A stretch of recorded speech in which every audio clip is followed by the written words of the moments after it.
NS1 light news ચેનલમાં આપનું સ્વાગત છે।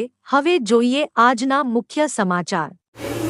જૂનાગઢ નારી સશક્તિકરણ તરફ પ્રથમ પગલું। શ્રી ચામુંડા શક્તિ મહિલા ઔદ્યોગિક સહકારી મંડળ આત્મનિર્ભર મહિલા વિકાસશીલ સમાજ રચના પ્રમુખ આરતીબેન પરેશભાઈ જોશી, ઉપપ્રમુખ તરીકે દક્ષાબેન દીપેનભાઈ જોશી। જૂનાગઢમાં છેલ્લા 5 વર્ષથી અમારું આ મંડળ સતત સેવાઓ કરતા રહેલ હોય, જેમાં આજે અનિલાબેનના માધ્યમથી એક મશીન આપવામાં આવેલ છે। આ રીતે દાતાશ્રીઓના સહયોગથી અમારી સંસ્થા જરૂરિયાતમંદ બહેનોને ઘેર બેઠા કોઈ નાનો ઉદ્યોગ કરી શકે તેવા મશીનો અર્પણ કરવામાં આવે છે। આરતીબેન જોશીના આપ સૌને પ્રણામ।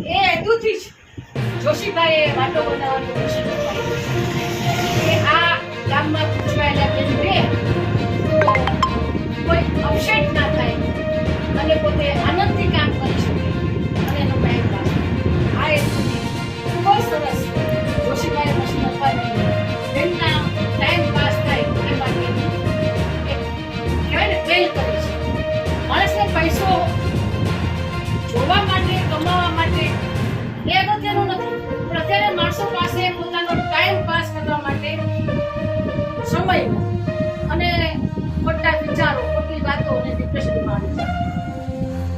માણસને આપણે નાના પરિવારો હોય તો પૈસો કમાવા માટે આ કરવું પડે છે, જ્યારે સુખી પરિવારો માટે આ એક ટાઈમ પાસ કરવા માટે જ્યાં મશીન લઈને લીધું છે, ઘરમાં બેઠા બેઠા તેનું કામ કરશે અને ખૂબ જ સારી રીતે અનિલાબેન છે, એક અગ્રગણ્ય મહિલા છે, એ પણ આમાં જ કામ કરી રહી છે।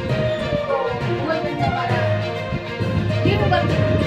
મારા દક્ષાબેન જે ઉપપ્રમુખ છે, અમે બે બહેનો જે કાકી ભતીજાઓ છે, બે બહેનો જે કામ કરી રહી છે, અમારો એટલો જ સંકલ્પ છે ઘરે બેઠા બહેનો મોબાઈલમાંથી બહાર નીકળે આ એક જ પરિવારને આર્થિક સદ્ધરતા મદદરૂપ થાય એવા પ્રયત્નો સાથે પછી કોમલબેનને આ મશીનો આપી રહ્યા છીએ। કોમલબેન અમને ખબર છે ખૂબ જ સારું કામ કર્યું છે 5 દિવસમાં, 5 દિવસની ટ્રેનિંગ પણ એને અહીંયા લીધી છે, એટલે અમે આ તકે ખૂબ ખૂબ અભિનંદન આપીએ છીએ અને કોમલબેન કામ કરશે એટલે ખાસી પણ છે। ડેઇલી પ્રસારિત થતા સમાચાર અહેવાલ નિમેશ કુમાર।